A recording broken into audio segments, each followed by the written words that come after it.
my everyday carry. Let's start from the laptop. It's 15.6 FHD plus 144 Hz matte finish display from Asus ROG Strix G15. It got AMD Ryzen 7 6800H, NVIDIA RTX 3050, and let's move on to the my headphones choice. I got this Dizo TWS. It's called Dizo GoPods D. The one issue with it, it's got micro USB port. I often use wired headphones. This is from OnePlus Type C headphones.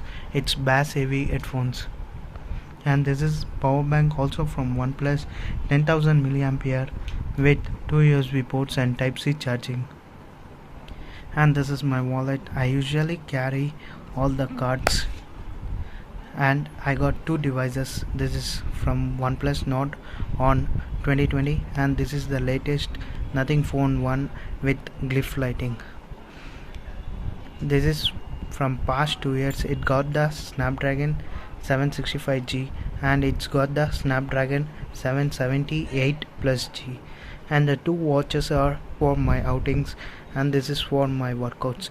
This is the Dizo Watch 2 with larger display